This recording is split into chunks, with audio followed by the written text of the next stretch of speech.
All right, so the U.S. Treasury has basically just declared war on large-scale fraud.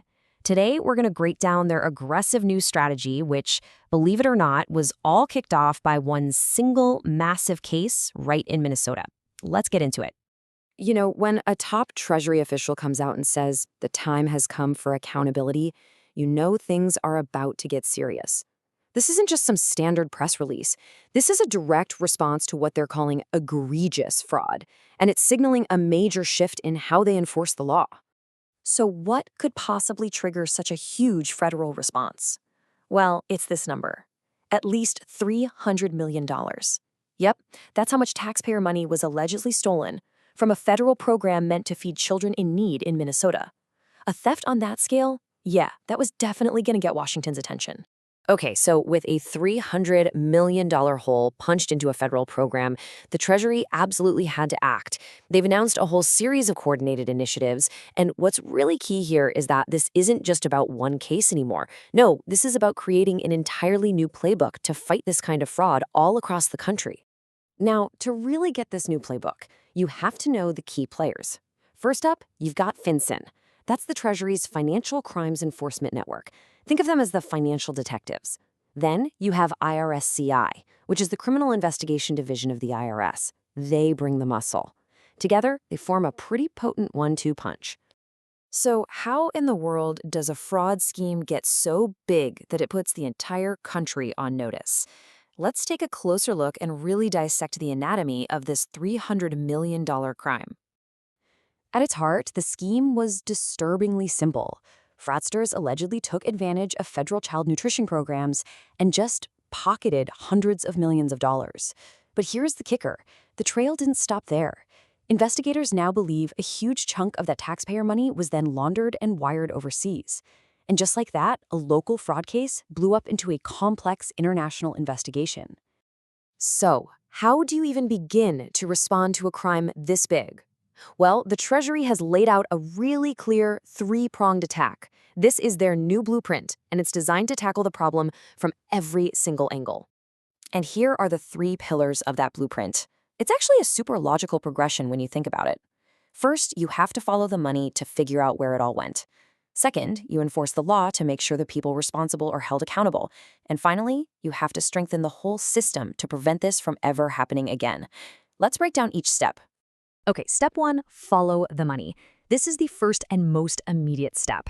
I mean, before you can bring any charges, you have to know exactly where all that cash went. And this is where FinCEN really takes the lead. And let me tell you, FinCEN is moving fast. They've already put specific money service businesses on notice that they are under formal investigation for their potential role in all this. The message from the Treasury is crystal clear. If you helped move this stolen money, you will be held accountable for breaking anti-money laundering laws. One of the most powerful tools they have is something called a Geographic Targeting Order, or a GTO. So what is that? Well, for 2 counties in Minnesota, this order forces banks to report way more detail about any funds being sent overseas. It's like putting a giant financial microscope over the entire area, making it incredibly difficult for that dirty money to leave the country without being seen.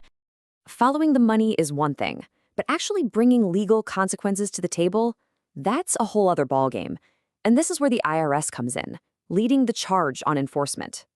The IRS is tackling this on 2 fronts. First, its Civil Enforcement Division is now auditing the financial institutions that might have helped with the money laundering. Second, and this is a really big deal, they are forming a brand new task force specifically dedicated to this kind of fraud. And this new task force has a pretty wide net. It's not just about this one child nutrition program. They're also targeting fraud that's related to those pandemic-era tax incentives. And, crucially, they're digging into the misuse of nonprofit status. Basically, going after fraudulent charities that were used as a front for these kinds of schemes. So once you've tracked the money and you've enforced the law, how do you stop it from just happening all over again? Well, that brings us to the final and most forward-looking piece of the Treasury's strategy. The last piece of this puzzle is all about empowerment. FinCEN is now arming every financial institution in the country with a nationwide alert that details the specific red flags to look out for. At the same time, the Treasury is directly training local law enforcement on how to use financial data to spot and stop these schemes before they can spiral out of control. So why does a single case in Minnesota matter to the rest of the country? Because the Treasury has made it very, very clear that this is not just a one-off response. This is a template. This is the new model. And hey, you don't have to take my word for it. A Treasury official put it bluntly, and this quote says it all. The Minnesota protocols, everything we've just been talking about, are designed to be the launching pad for investigations in other states. In other words, what they're perfecting here, they plan to roll out everywhere else. So you can literally see the blueprint taking shape. The specific tools they're using in Minnesota, the GTO, the targeted IRS audits, that FinCEN alert, are all being packaged into a national toolkit. They've essentially created a repeatable playbook for fighting this type of massive fraud, no matter where in the country it pops up. Okay, let's tie this all together. What does this all add up to? Well, what we're looking at is a comprehensive, multi-agency hunt for fraud that brilliantly combines investigation with prevention. So when you boil it all down, what do you really have? You have deep financial tracking with powerful tools like the GTO. You've got aggressive law enforcement from a new dedicated IRS task force. You have audits to hold the banks accountable. And you have preventative alerts to stop the next crime before it even starts. It's a true full-court press against fraud. And all of that leaves us with one final thought. The Treasury has built this new, powerful blueprint for fighting fraud. But the schemes and the criminals behind them are constantly evolving, constantly getting smarter. So the big question is, will this new government playbook be enough to keep pace?